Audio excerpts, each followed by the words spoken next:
In this video, I will be calculating the unknown charge of the particle graphically based on the data collected for the two variables given there to the left, distance and electric field, under the assumption that I already know the relationship between the three in terms of the equation. From our textbook, notes in class, labs, problems we've done, we've already been calculating electric field, and we should know at this point that the equation is electric field is equal to our constant k times q divided by the distance squared. Also knowing that our constant k is 9 times 10 to the 9th.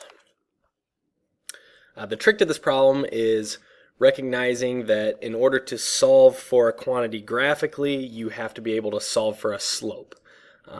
And the two variables given here are distance and electric field strength. We have to look at our data, and we have to determine what to graph on our y and x axis. So comparing our two equations, y equals mx plus b and E equals kq over r squared, we can see that E, electric field, can be graphed on the y-axis.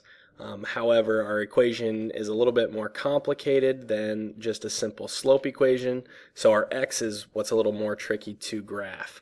And so what we can figure is if distance is our x variable, r is our distance in the equation, and our x actually shows up as 1 over r squared. So for x, we will graph 1 over distance, if I'm not in caps lock, distance squared. So our units for that should be in standard units of per meters squared. So if you don't get anything else out of this video, hopefully you get some tips on how to make Google Sheets or Excel calculate things for you, so you don't have to go through doing math for 12 different columns of data. So how to get this to calculate 1 over distance squared in meters or in per meters squared, we can force a calculation by clicking the box, our first box in our data column, and hitting the equal sign, which prompts us to type in an equation.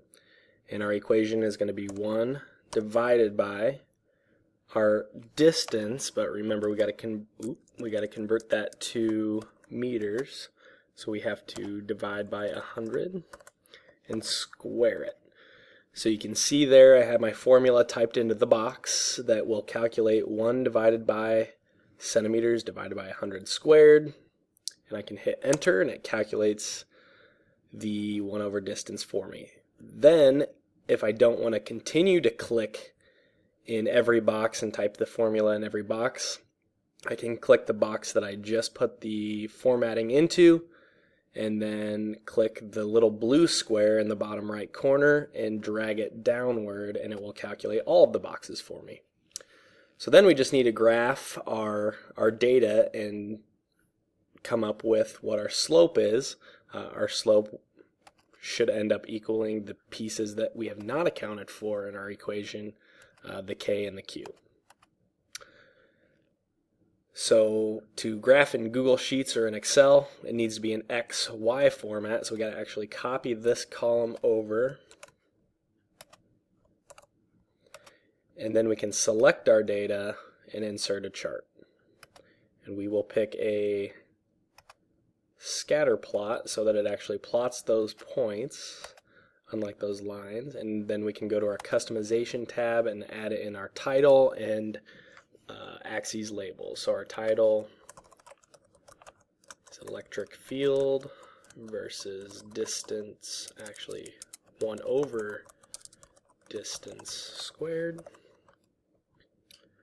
Scroll down, we can get our horizontal axes to read 1 over distance squared or per meter squared, and our vertical axes to read electric field in newtons per coulomb. And if we continue to scroll down, it has an option for us to insert a trend line, which is what we're going to need to use to get our slope. We can hit a linear trend line, and then it pops up with a few more options below. We will label it with an equation, and it gives us a slope of 18,002.5. So we can then insert our graph, and it had just calculated our slope to be 18,002.6, and our units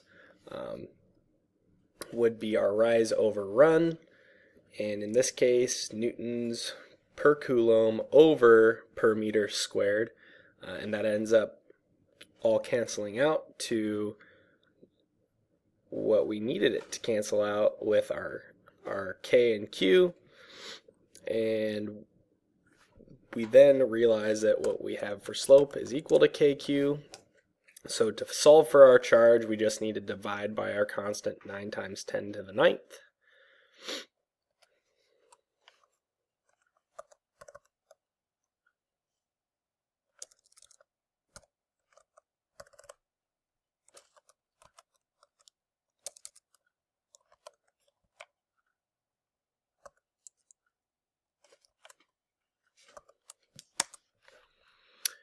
And we get a charge pretty small here. I wonder if I can get this to format in scientific notation. Well, let's just count them.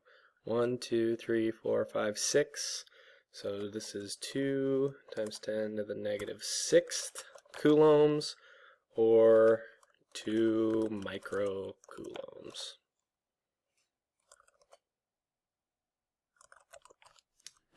And there's our charge.